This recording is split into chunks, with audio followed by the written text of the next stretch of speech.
Good morning. I probably won't use the mic either because my voice is usually pretty good at projecting. I'm an educator by nature, a communicator by profession, and now I find myself working in a very interesting position in terms of supporting our county's efforts to roll out health care insurance to our most vulnerable populations within our community. And I want to first introduce Larry Thompson, who is the executive director for the Whatcom group. And I have to keep looking at it again, Larry, because it's Whatcom Alliance for Health Advancement. And ours is the Skagit County Alliance for Healthcare Access. A slightly different take, but much directed on the same thing. And thank you for allowing us to kind of give you the other side of the equation, because as those of you who are working on the insurance aspects of this, it's also nice to hear about what the other pieces of this law will entail. And so the bulk of my time with you will be spent just a little bit about perspective, action plans moving forward, and this new collaborative effort that we have to form kind of a north-sound coalition that will address healthcare enrollment for people who are at those levels of poverty rate that Scott discussed. It is different from what you would be doing as an insurance broker. So I wanted to just touch base on that briefly. A little bit about, oops, backwards, forwards. Where am I going? Here I am. Okay. A little bit about SCAHA, and just very briefly, we really started this as a group of folks from across the county by looking at what were the needs that we saw within Skagit County that needed to be addressed that would enhance the way that people receive health care and access health care. Anything ranging from behavioral health services, mental health services, to dental care, oral care, and just general being able to be seen by a physician, especially if you didn't have insurance.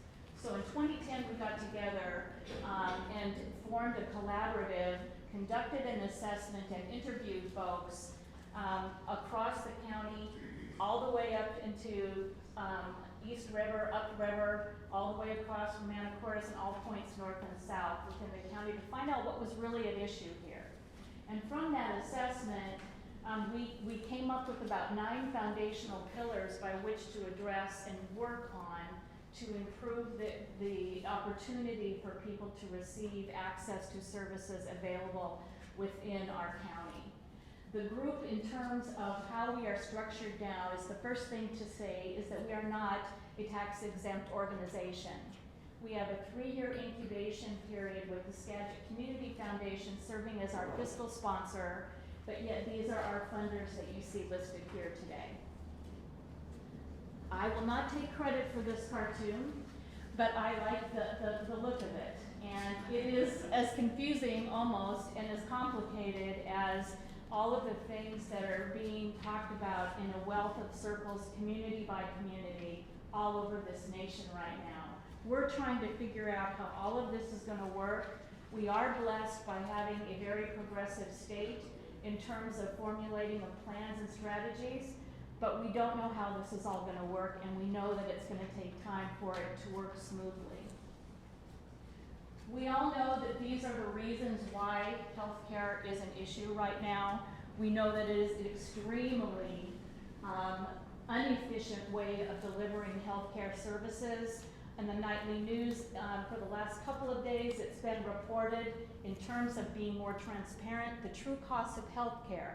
For the same surgery from one location to the other can be a variance of thousands of dollars for a simple repair or an appendectomy. It can cost you $3,000 in one part of the country. It can cost you $70,000 in another. And why is that? That is why healthcare costs are extremely high. That's one of the reasons. It's also because we're sicker and our population is aging, and with age comes more complications. And so startlingly, we look at all of these conditions and look at what are we spending as a country on healthcare costs and what are we actually getting for it? Are we getting healthier? The answer probably is not if you look at some of these statistics. In this particular case, this is from 2009, the United States spends $7,598 in annual cost of health care compared to Austria at $4,045, and they basically are much healthier than we are. Why is that? A lot of reasons. Some local statistics of what is interesting about Washington State. When you ask yourself, who are the uninsured? Who are we really trying to reach? Well, young adults are the largest share. And we can figure out why. We're coming out of a recession. I can use my own daughter as an example. She's still working on completing college. She makes minimum wage. She would qualify for the Medicaid plan under the existing law right now, because she's considered a working poor individual, because she's 25 years old. She'll go off the plan. She turns 26 in October, so she'll have 3 months without coverage, potentially. So these are kinds of the interesting things we look at, and according to what Washington State has looked at, 47% are between the ages of 18 to 34, which is the gap that's trying to be filled through the Affordable Care Act, because these people typically don't have insurance. They either feel like they're invincible or they aren't making enough in a wage to afford it. This is a chart that was done again by the same Budget and Policy Center group, which I love. And this really explains when they were first looking at should Washington State go with its own exchange. And these were the figures that they came up with in terms of why it makes sense for Washington to do this. And for all of these reasons listed above, you can see that this is what it looks like. On this number 4 section, you can see that these are the percentages of uninsured eligible by county. I'll get into that a little bit more because that number fluctuates. But most of these come from the Office of the Insurance Commissioner in Washington State. But we are incented to do this and the benefit to the state because there is so much revenue shortages because of the recession that we've been going through. It made financial sense to do it. So what really are we talking about when we talk about the Affordable Care Act? We're really talking about the primary issue that needs to be addressed is the access to care. And this is what causes people to go to the emergency departments of our local hospitals, especially in Skagit County. You have some rates with Skagit Regional Health, as it's now collectively called, that have charity care costs upwards to $22 million a year, which is huge. But in comparison to that, we have Island Hospital, whose charitable care costs are significantly less. And we all know that, living in Skagit County, that we have pockets of populations who are making more money, less money, more disadvantaged than other parts of the county. So each hospital's percentage and the amount of care that they offer and they write off, in essence, can vary between location, even though it's 20 miles away. So some interesting statistics. And here it is referred to as PPAC, and they are dropping people in these cases. So what's the local situation? And this kind of gives you a perspective about what we'll be talking about in more detail, which is this North-Sound Alliance that is getting ready to work together to establish a plan on enrolling those vulnerable populations within each of our counties. But this gives you a perspective between this region and the 4 counties that make up North Sound about what we're looking at in terms of uninsured that we believe will qualify for Medicaid, and then the subsidies associated with that. But I thought it would be interesting here, when you look at the FPL levels that were shared with you, look at the variances between the major cities in Skagit County when it comes to population, median income, percentage below FPL, the number, and we also have some challenges here in Skagit County with language barriers. So these are also called barriers to access. So you've got concrete which 27% of the population of Concrete is below the poverty level, well below it, compared to what your median income is in Anacortes. So these are going to be challenges that we're going to have to address as a group to figure out how we get the word out, how we help people that may not have access to computers. Someone mentioned that today. What if I'm working with a client who doesn't have an email? So what do we do? How do we make that happen? So this is what we'll do. Okay, thank you. Is that we will be really looking at ways that we can find the uninsured. And this involves creating a network of people in the community who know and work with these people all the time. And that really is designed with intent. And when the state allowed us to participate in an opportunity to work towards collaborating with other parts of the North Sound area, we chose to set up kind of a backbone system within each county. And I'll get to that in a minute. But basically the focus is to find people to help them enroll online. In this case, it's through an in-person contact to walk them through the process, successfully sign them up, and hopefully help educate them on how to use the healthcare system. Because it's one thing to do and say, here's your card. It's another to teach people who have never used the system except for going only when they need to or going to emergency rooms to understand what it means to enter our very complicated way of doing things. So how will people find coverage? In the same way that efforts are going on to work with the brokerage side of things, there are also efforts being made to look at ways that we can advertise this, that we can promote the options available to people, which include a call center located in Spokane.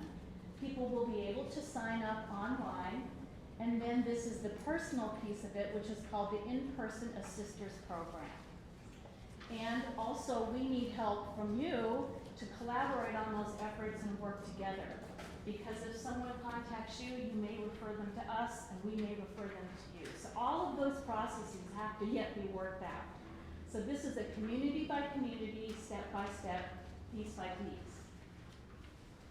So in what is called the In-Person Navigator Program, the state is listed here as the exchange.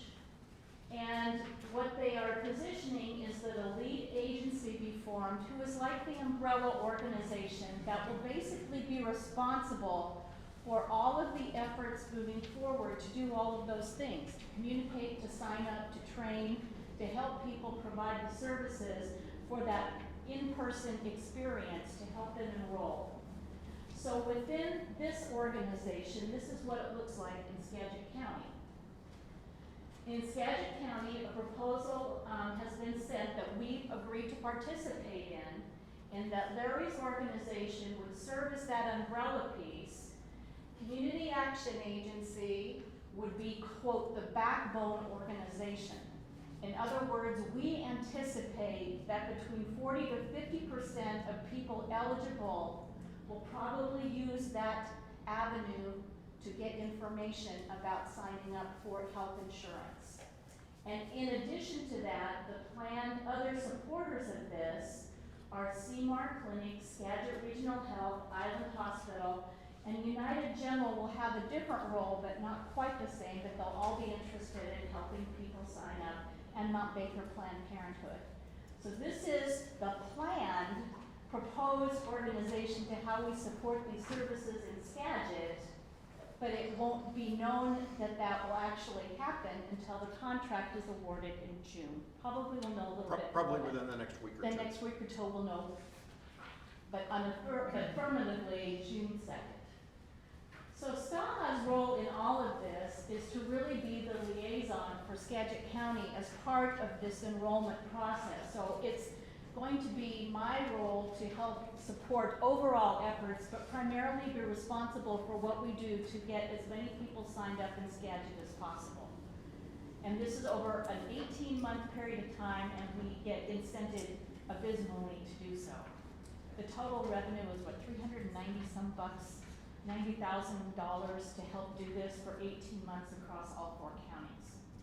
The anticipated goal for Skagit is only 1,333 people over 18 months, but the nature of our working relationship is that we know we can do much better than that, and we want to. It's in everyone's best interest to do so.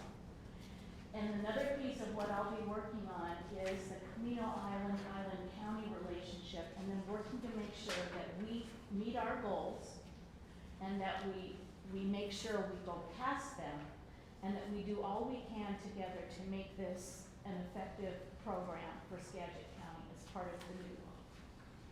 So questions, we're both here for you. That was a very quick snapshot of the other side of this, so anything that I can address or Larry can help answer as well. I want to add briefly one quick point that we didn't get to here, and that's that if you take all of this and summarize it, what our job is about is finding these 50,000 people that are uninsured and getting them on some kind of coverage, some kind of connection. And we've got a history of doing that, and we have a fair amount of historical success in finding people. We have relatively low uninsured rates in most of this area. So one of the points that could get confusing is who uses this in-person assister system versus who uses the broker agents. And just to assure you on that, we've had a series of meetings both in Skagit County and across the region to try to build that connection.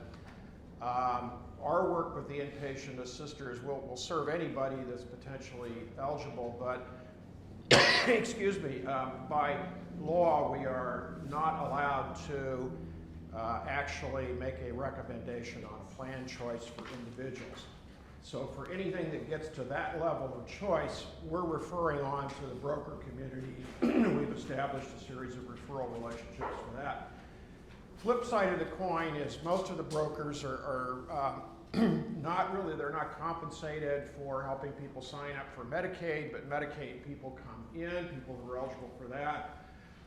Most of those referrals will be coming directly to the community-based organizations, of which there will be about 20 throughout the area that will literally sit down and help people sign up for health insurance. Yeah. Thank you. Yeah. I have read and I brought some information with me from Time Magazine. They had a That's the great report, yeah. Yeah, where they talked about a member that has religious opposition to health insurance. There's no penalty if they're part of an Indian tribe. There's no penalty in jail. No penalty. Undocumented immigrant. No penalty. Yep. And earning so little that they can't file an income tax return. No penalty. Right. That's what I The heard. question was in the back room is reference an article in the New York Times. It's It's Time Time Magazine. Time Place Magazine People. about no penalties will apply due to religious It's called Rules of the Mandate. rules of the mandate. It's okay. That's And it says, will you hear the be question. penalized for not having any insurance? Are you a member of a religion that opposes health insurance, an undocumented immigrant in jail, member of an Indian tribe, earning so little that you are not required to file an income tax return, or unable to find insurance that costs less than 8% of your income? And in each of those instances, it says no penalty for being without health insurance. That's right. Right. For low-income people, is there any sort of, is everybody going to stand alone on this as far as men, women, and children, or are there going to be all sorts of, child number 6, which is 17 years old, has a parent and a stepfather and all this, and there's going to be clawbacks from like the current system that we have now, where there's clawbacks from responsible individuals, or does everybody stand alone in this process? Go ahead. I believe everybody's standing alone in this process. The vast majority of the uninsured that we're trying to find, the disproportionate number of them are adults that are like 18 to 64. We have pretty good coverage levels for older people and very young people. The Medicaid eligibility level has been 300% of poverty for quite some time. So there will be a family connection in that we'll work through families to find the other family members who may be eligible for some types of this coverage. But no, don't anticipate a lot of complications there. It's And for the there's- most part a modified adjusted gross Yeah. income calculation. And there's still a likelihood that you could have people on different plans. So we haven't quite fixed that yet. So you could have some people on one plan and some people on another plan, just depending on how they work on integrating the pieces. But this is one of the challenges of this, is that not all the pieces are gonna be fixed by the time the program actually begins. So we'll do that. Thank you. Next up, we have Tony Cook from Larson Gross. He's going to go over the, I guess we'd call it financial implications, or what would you classify it as? There's lots of rules and regs that are going to be applied as far as assessments, and we'll let Tony get into the details of that. If you can speak into the microphone, we'd like to use this presentation. Apparently, if you go away, it's not going to pick you up. So what I'm going to do primarily, there's a broad base of stuff here, and I'll get to where I'm starting here. Okay. So again, kind of like Scott's presentation, I'm going to do a really quick run through this at a more leisurely pace and with a few more slides. This is a 50-minute presentation that I've done many different times. If you have questions, please save them to the end. I'm certain that you will have questions, and I'll do my best to present those, or to address those, I should say. But what I'm going to focus on is your role as an employer, and how this is going to affect you, the things you need to be asking, and things you need to be paying attention to, and the things you need to find out when those answers become available, because there are many questions that still are still hanging out there, as both the prior presenters have mentioned. We're still in the implementation phases of this. So here's my standard disclaimer. Please, please, please do not take anything you hear today, hear from me, and go act on it. There are so many very long legs, or what I like to call, to this law. And when you actually start to apply it to your business or your individual situation, there can be what you may think of as a relatively mundane difference that can have relatively long and impactful differences. So please don't run out and act on anything we're talking about today. Consult with your professional. Make sure that you have these things nailed down, because in most cases, when you get to 90% of implementation, we're waiting for answers on the next 10% before you can actually run with it. First of all, and I think this has been addressed pretty clearly here, so I'm just going to run through it real quickly. Everybody knows we have the individual mandate, which is driving a lot of this. You as an employer may have a mandate. You as an individual have a mandate, or will, at least January 1st, 2014.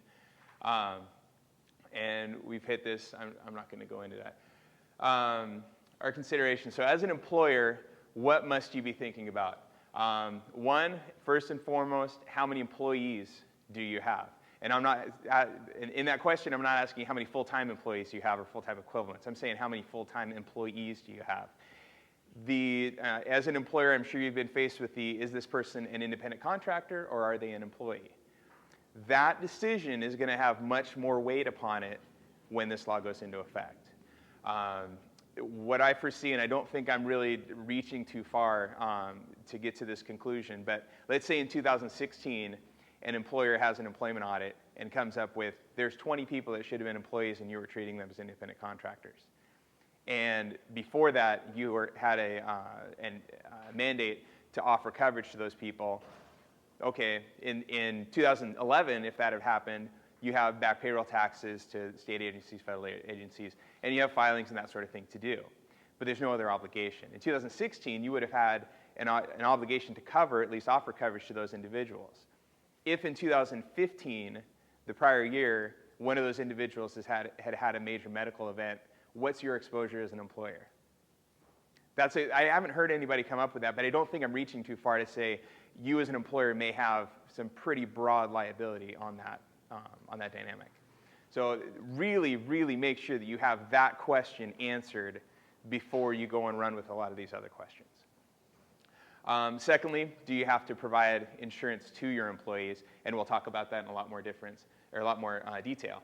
And lastly, should you or why do you offer health insurance in the first place? If you don't have a mandate to do so, but you are offering, I've talked to some employers that have thought, well, when the exchanges just come online, do I just let all my employees go do that? Well, again, you have to ask, why did you offer in the first place, and work through that dynamic in your particular business. So will you have to provide health insurance to your employees? Number one, bar to hit, do you have 50 full-time equivalent employees? This is different than full-time employees. And I will probably trip that up a couple of times, so bear with me, but there's a very important difference, a very important line to draw between those two. When you calculate your full-time equivalent employees, you're going to take your entire workforce.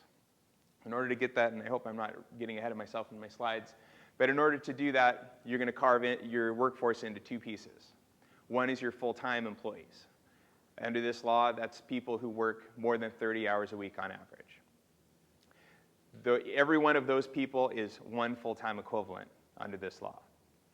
Then you step over to the other side and you say, all of my part-time or non-full-time workforce, you're going to aggregate all of their hours and basically divide by 2,080. The calculation, the law says you have to do it by month, but for purposes of evaluating to begin with, that's a good place to get to. So I think I have another slide that's going to, I think, give you a little more context to that. But that's going to say whether you hit the first bar. If you're a full-time, a large employer, if you have 50 full-time equivalents in your workforce, you are a large employer. As of January, you will have an obligation to offer coverage to full-time employees. The second bar is, how many full-time employees do you have? If you have greater than 30 full-time employees, then you will potentially have a penalty. If you have less than 30 full-time employees, yes, you have an obligation to offer coverage to everyone, but there's no penalty for not doing so. The penalty is capped at 0. You get the first 30 full-time employees basically for free. And then lastly, if you are in that large employer group and you do have greater than 30 full-time employees, and so now you have the obligation to offer coverage. It also has to be affordable, and we'll talk a little bit about that here. But there's a lot of it takes a lot of time to go through all the dynamics of that. But I think we'll hit it enough here for discussion purposes. This is my graphic, and I really like this decision tree. When I do my longer presentation, basically I go through each bullet and try to really flesh that out. I'm not going to have time to do that in as much detail as I'd like to, but this graphic is really, really useful, and you should be able to step through this. And it gets down to your yellow boxes there of, if you do have penalty exposure, this is what it is. Your first box up at top is, are you a large employer? We talked about that a little bit. And secondly, are your full-time employees in an exchange and receiving a premium benefit? So I talked a little bit about the affordable coverage. If you offer coverage and it is not affordable, your employee then has the opportunity to go out to the exchange, get coverage, and they can get, if they get a subsidy over there, then you as an employer have a penalty exposure because they're receiving a benefit for that. If, just use big round numbers, if I offer coverage as an employer and one of my employees goes out to the exchange, but their income is $100,000 and they have a family of 4, and as we saw before, the 400% of that is about $94,000, so they're above that, they're not eligible to get any credit over there at the exchange. I don't have a penalty for not offering unaffordable coverage. I will have a penalty if I don't offer coverage at all. I could have a penalty under that, but not under the affordable coverage piece.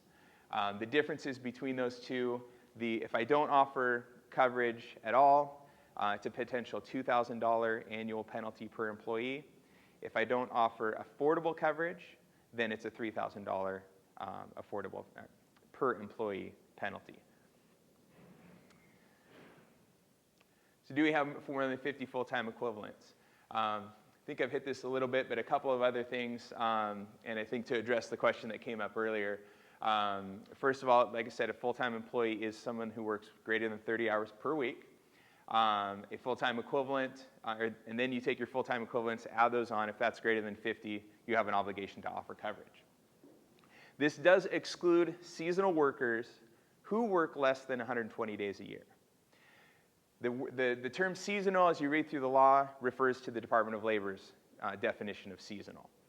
I'm advising people to take this with a more conservative definition. I've been contacted by contractor and construction folks, people in the engineering field, who say, well, during the summer months, we're busier, we hire some people, can we exclude them if they work less than 20 hours a week? I'm saying no. One, because the dynamic of relying on that is relatively costly if the IRS comes in later and says that you're wrong. But secondly, I'm taking, if you have a seasonal business, not necessarily a seasonality to your business. And I think you can probably appreciate the difference there. Agriculture, I would say you definitely have a seasonal business. There's a harvest season. I think everybody can agree on that. Retail, if you expand your workforce during the Christmas season, I think that's a seasonal type business. If you have a hospitality type business, a ski resort would be an easy one that would fit into that. You have a ski season. But for somebody that, for a construction company that's just busier during the summer, construction is not necessarily a seasonal business. It has a seasonality to it. So that's the way I'm interpreting it. I've talked to other professionals that mostly agree with me, but might be more aggressive on that. That's one piece that you really need to nail down for yourself if you have that dynamic at work in your business. And lastly on this, if you have many businesses that you own, or you have a majority ownership, and when I say majority, I mean 80% or greater, you're going to have to use one umbrella to evaluate that group of companies for purposes of this law. If you have one company that has 150 people, you can't split it up into 3 companies, still own 100%, and find any relief through that process for purposes of this law. If you divest 21% of 2 of those businesses, now you've effectively done that. But in my conversations with people, most people don't want to give up 21% of their businesses. And I think that's only fair in the fact that you can't just inform, you have to economically divest yourself of that. Come back to our graphic here. So we've answered our first question, and now I think we're coming to our second question. Okay. So will I have to provide health insurance for my employees? Again, do you have, oh, did I go back? I went backwards. I should have these numbered. You that are following along in the paper copy, I'm sorry, where am I? That's backwards? Okay. Is that forwards? Yes. There we go. Okay. So what I wanted to do here was give somebody that, give a little bit of traction to, if I have a mix of part-time and full-time people, where do I fall on the 50 full-time equivalents? And this is just an approximation. Obviously, this is, it can be as variable as you want to plug numbers into it. But if you have 10 full-time employees, you're going to have about 60 part-time employees at roughly 20 hours a week in order to hit the 50 bar. And you can read through the other examples there. Because well, just want to kind of break it down a little bit, so you can do the math on your own there. Okay, we've heard a lot about the exchange. I am not going into great detail on this. But what I wanted to touch on here are the safe harbors, especially as it relates to affordable coverage. So as an employee, I'm going to be able to go out to the exchange, and if my employer offers coverage that requires me to pay 20% of my salary or 20% of my income into it, that's going to be clearly unaffordable. The cap at the high end of it is 9.5% of my income. As an employer, I'm not going to know necessarily what my employee's share of household income is, and as an employee myself, I don't necessarily want to share that with my employer. They don't have any business knowing what my wife makes or what my kids make, for that matter. So the IRS, and through regulations that were released in January, provided these safe harbors, and there's 3 different ways to do it. You can have 9.5% of your W-2 wage that you pay to an employee. So you can evaluate your workforce, and you can say, generally my workforce, or anybody in my workforce, I'm going to require that they pay no more than 9% of their W-2 wage towards their health insurance. So I'm going to pay whatever the remaining percent is, they're going to pay 9%. That's going to relieve me as an employer of any risk of not offering affordable coverage. That doesn't require me as an employer to know that my employee who makes, say, $40,000 a year has a wife who makes $100,000 a year. I don't know that, So it's not, and I don't need to know that in order to make sure that I relieve myself of that penalty exposure. The second one is if you have a variable workforce, and the first one works real well if you have a salaried employee. If I pay somebody $40,000 a year as a salary, I'm able to calculate that very easily and come up with that number. Here's what you need to contribute to the health plan in order to be in my plan. Secondly, if I have a very variable workforce, then I can take the 130 hours a month, multiply that by their pay rate, and 9.5% of that, if I'm requiring that they pay less than that, then I'm okay. That, if they work less than 130 hours a month, they're not a full-time employee. So that's kind of where that number comes from. If they're making less than that and they're required to contribute more than that, I probably don't have an obligation to provide them coverage, and therefore I'm not going to be held responsible for not providing affordable coverage because they're not a full-time employee at that level. Is this for over 50 employees? I'm sorry? Is this for everybody or it's over? This is only if, so back at the graphic here, we're now down here. So we've determined that we are a large employer, and now we're trying to determine whether we have an obligation to cover. And the last one is 9.5% of the federal poverty line. As Scott presented, anybody at the federal poverty line, and actually in Washington State a little higher than that, is eligible for Medicaid, or I think they have a new name for it now. And so as anybody that's eligible for that program, as an employer, I don't need to cover them. I don't have an obligation to cover them because they're at a level which the government has deemed that they're already going to provide coverage to them. Okay. So eligibility for the health insurance exchange credit.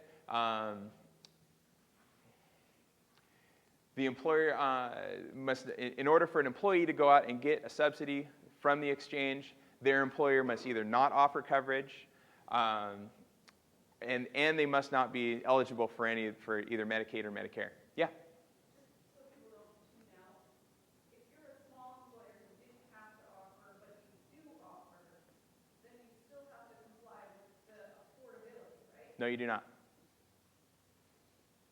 You have no penalty exposure. So there's no risk in requiring that your employee contribute, say, 20%. What that individual will likely do in that case is opt out of your coverage and go to the exchange directly. Because it wouldn't make any sense if I'm required to pay, say, $10,000 into my employer's plan, but I can go out to the exchange and I only have to pay $5,000. That only makes economic sense for me as an employee to go do that. In that sense, an interesting topic too, and Scott could probably chime in maybe afterward, because in theory, if your plan that you're offering is less than 9.5%, they're not going to qualify for that subsidy out into the exchange. Right. So they're going to participate in your plan. And just for some quick math, the example you gave, thanks to iPhones or whatever they are, at 40,000, 9% is 3,600, an employee contribution of $300 a month. Now we have very few employer groups actually done where an employee is actually paying $300 a month in premium costs, but that's deemed affordable then. So there's some huge issues at play here, that really, that's why we need to discuss and get into an open forum. So I just want to throw that out. No, that's a good example. Thank you, Rod. Different dynamic. They just can't automatically go to the exchange. I'd also want to clarify one thing. Certainly. The employer is only obligated to offer health insurance to the employee and not the family. Is that correct? Let me restate it, and I think I'll answer your question. A large employer is obligated to offer coverage to an employee and their dependents, but when it comes to the affordability, it's measured on an individual basis. So my employer, for example, we have over 50 employees. They're obligated to offer coverage to me and my children, but not my spouse. So I could opt into that coverage, and they would have to have a plan structured in such a way that my kids could be on my plan. However, when they're evaluating whether I can contribute more than 9.5% of my income, they're going to evaluate the price of that plan for me solely alone. So if a spouse is not working, he or she is not eligible to be on that spouse. The employer is not required to offer a plan that does cover the spouse. Yes. They're It is kind of They're interesting. eligible to enroll in that plan. They're, May be eligible to. right, the employer is not required to have that, to allow the spouse in. They can, they certainly can. They're not required to do that. But at the same time, if you don't have over 50 employees, you're not required to have a plan. But I think many of you probably do, and maybe will continue to do so. The last piece that I want to get to here is that in order for the employer to have a penalty exposure under the unaffordable piece, the employee has to go back to their employer and certify to them that they've received a credit. I don't know how this information is going to work, and maybe Scott can address this in the Q&A after I'm done.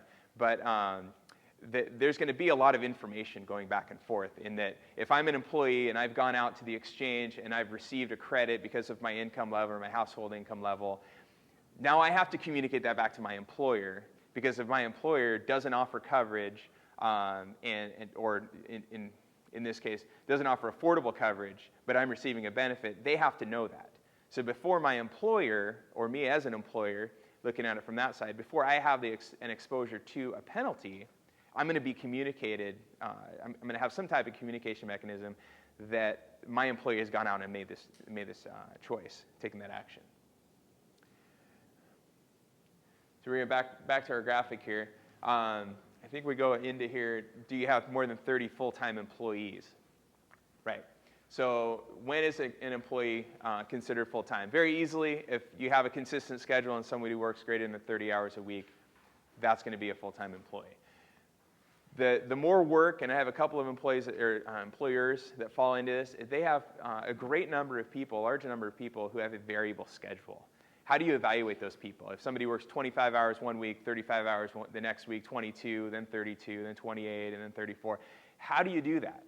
And are you going to have to simply manage that to either keep them below or above that line, or are there mechanisms to evaluate that in a little different way? And again, the regulations that were released in January have given us some of those mechanisms. These mechanisms are only used for variable hour employees. That's somebody who, by the nature of their job, the nature of their employment, has a variable schedule. If you have somebody doing piecework, if you have a waitress that just works on peak periods, then they're going to fall into this. So there's some judgment involved in identifying those people. And the reason I say that is if their duties change, then their role or their classification as a variable hour employee may change as well. In my longer presentation, I have the example of I hire a waitress and she works 20 hours a week and then 35 hours a week and then 25 hours a week. She's kind of on that bubble. She does a really good job for me. I promote her to assistant manager, and the assistant managers consistently work 30 to 35 hours a week. She's now no longer a variable hour employee, and I have to cover. If I'm a large employer, I have to offer coverage within the administrative period that we have, that we've established. So, and that's these mechanisms are called measurement and stability periods. Right now, if you're a large employer, you need to be evaluating your first measurement period so that you can have that evaluation finished and completed and determined before January 1st, 2014 if you have a calendar year health plan. They say if you have a calendar year health plan. If you don't have a calendar year health plan, we can talk more. But there's several different examples of how that might work. If you have a calendar year health plan, anybody that's a full-time employee or determined to be a full-time employee, if they are a variable hour employee, then they have to be enrolled as of January 1st. And you can set an administrative period in which to finish that evaluation and get those people up and going. It can be no more than 90 days. That's a new piece under this law. Administrative periods may be no more than 90 days. It could be as short as 60 days. But what you have to do is finish your measurement period before that administrative period, get them enrolled, or determine them as a part-time employee. If you determine them as a part-time employee, you will have a new measurement period if they are still a variable hour employee. And all variable hour employees will have this cycle of measurement and stability periods.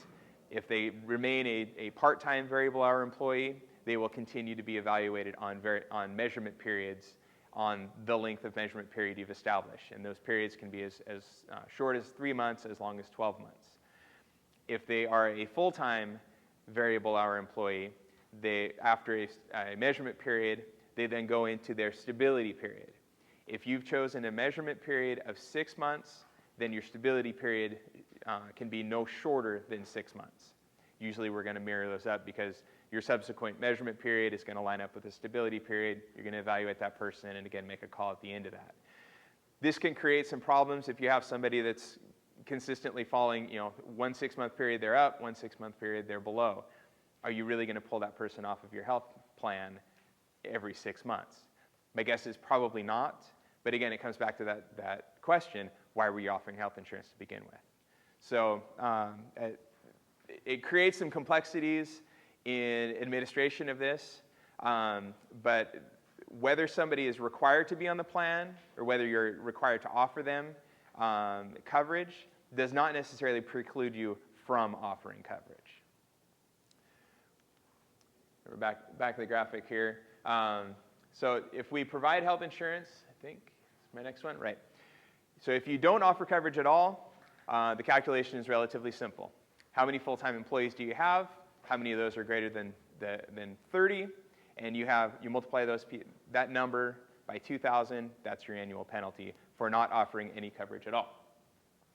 To give you an example, if you have, and it's levied monthly. So there's still some guidance. How am I doing on time? There's still some guidance to come on how that will be levied. I've been told it will not be on your tax return. Initially, I thought this was something we just put on your annual tax return. I've been told that's not where it's going to be levied. Beyond that, I don't have any other guidance for how this penalty will be communicated, both the IRS and how they would levy that penalty to you as an employer if you have an obligation. If you have 15 employees, that's going to be a monthly penalty of $2,500. So the second one is the affordability coverage. If your coverage is affordable, we talked about the safe harbors. The employer plan, if your employer plan doesn't cover more than 60% of expenses, really that's only going to apply to a self-insured plan because under the new plans that will be available, my understanding is you won't be able to get a plan that doesn't meet this requirement. But if you have a self-insured plan, make sure that you've evaluated that.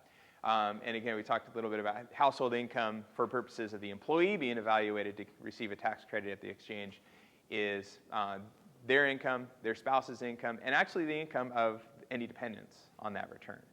So if you have a child that has a summer job that makes $12,000, that will actually be included in that calculation, in my understanding. The penalty for unaffordable coverage is $3,000. It has no 30 free employee bit. If somebody is eligible to go out, if you offer coverage that is unaffordable and they go out and are eligible to receive a credit, you have a potential to have a penalty levied upon you. So, however, it is limited to the piece to what your penalty would be if you didn't offer coverage at all. So effectively, it has a 30-employee floor because you compare the lesser of the two. If you have 25 full-time employees, it's not greater than the 30. Your penalty, if you didn't offer coverage at all, would be 0.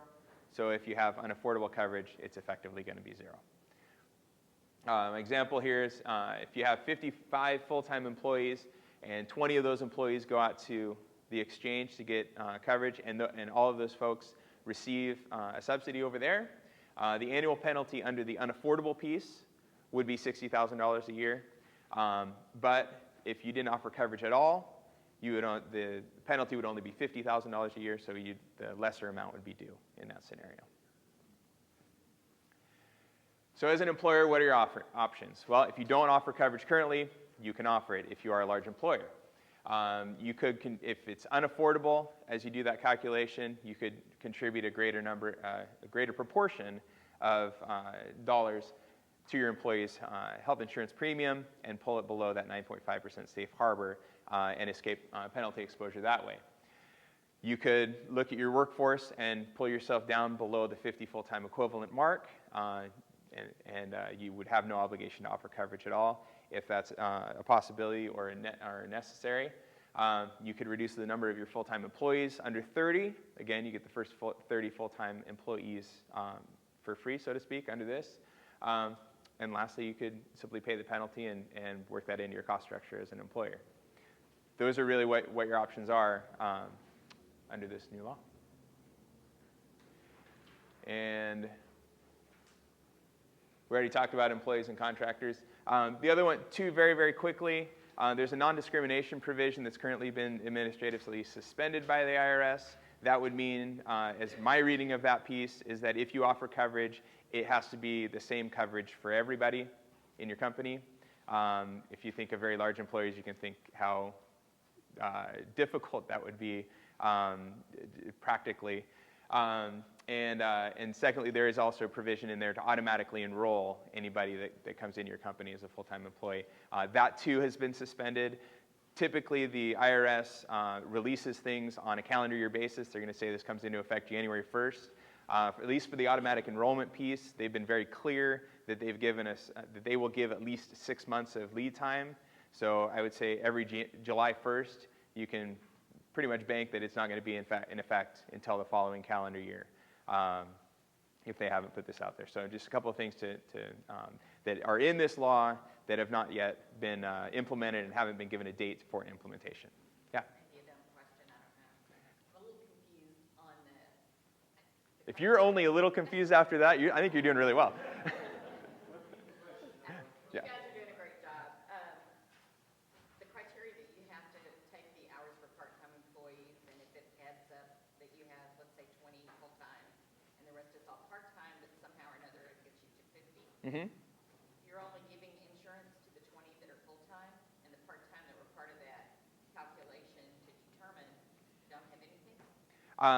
So the question was, if you only have 20 full-time employees, do you have any obligation to offer anything to the part-time employees? Is that? Well, the part-time could get you to the criteria. I see. So So who gets the insurance? I guess is what I'm asking. okay. So the question is, if you had 20 full-time employees and a number of part-time employees, that pushes you over the 50 full-time equivalent mark, so you're a large employer, you have an obligation to offer coverage, period, then who gets coverage?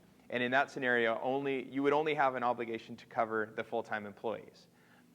Furthermore, you'd only have penalty exposure for full-time employees above the number 30. So in your example of having 20, while as an employer you would have an obligation to offer, there would be no penalty for not doing so. Even if you had 1,000 part-time employees.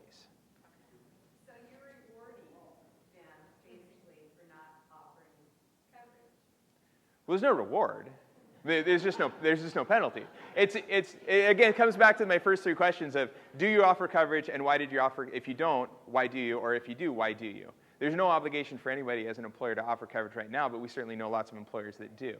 So obviously there's a need or a business need to do that, attracting talent and retaining it. So that's a question to keep in mind when we think about requirements. Just because there's a bar and you don't meet that bar, do you want to or need to for business practices?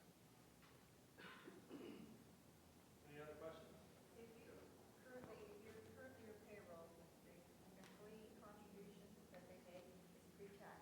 Uh-huh. Does that go away in 2014, January 1st? No. That's still.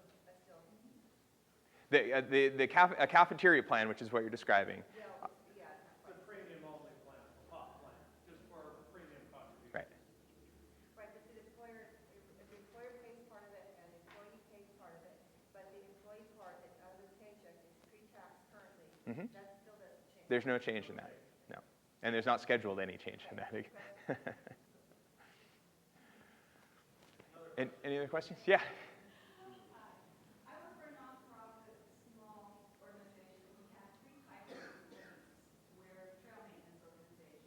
Okay. The first type is I belong to. There's only 5 of us that work year round.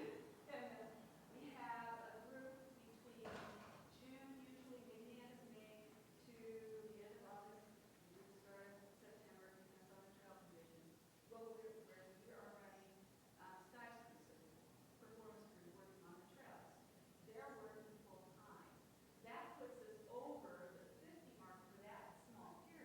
Okay. Then they stop, kids go back to school. Then the third group is Job Corps, which basically is federal employee because they cover insurance. But at the end of the year, it looks like we've had anywhere from 70, 80 employees over the year, but of course that time, only 5 of those are year round.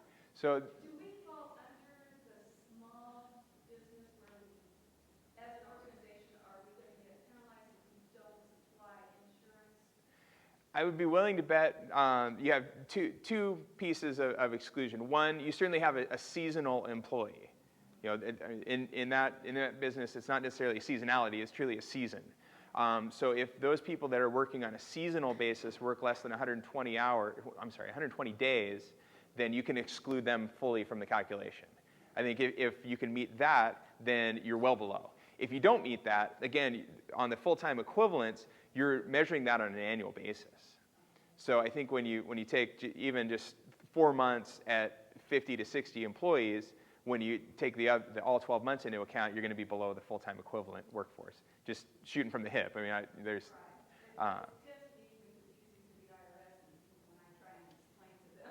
At a very minimum, your full-time employees on an annual basis, it sounds like are only 5. So you wouldn't have any exposure for not offering coverage at all. Right. So it's basically for our organization, our board of directors can make the decision if they want to or not. They're not going to get penalized because of that. And I'll bring up my disclaimer again. Don't take this and walk back to your board of directors, please. But yeah, I would have it evaluated once, and you can once you've developed that framework, I would say it's relatively simple, may not easy, but simple to evaluate on an ongoing basis. One in the back and then two. When should a small employer start planning for the As far as the penalty is concerned, if you're a small employer, you have no exposure. So in a couple of years, it's not going to affect small employers? What the small employers need to know, I think Scott is probably going to have much more information than I am on the tax side, because what they're going to want to do is learn how to work within the shop structure, and I'll defer to Scott on all dynamics on that. We had one more question.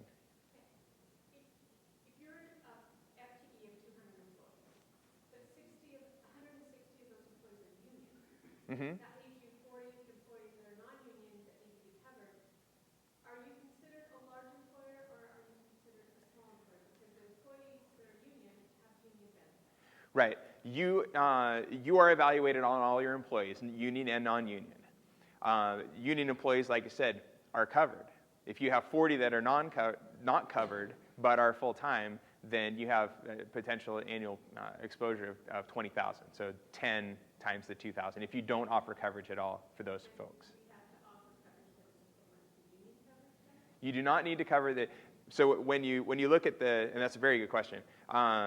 When you look at your plan that you're offering, no, it doesn't have to be the same as the union coverage. But yeah, you would have basically 2 plans. Yeah. And that's a piece that we haven't discussed or won't discuss till 2018 is the Cadillac tax. Right. Where most of the collectively bargained contracts are far superior to what the basic offerings are. And there's an additional tax for that, but that's coming. Nothing to worry about at this point. And in the future. And one thing I wanted to mention, we did talk, Scott talked a little bit about the small business health insurance tax credit, which has been around since 2010. And I have some handouts on that if you want a little more detail on that. I have found, at least in 2011, I did find that some of my new clients did not take advantage of it in 2010.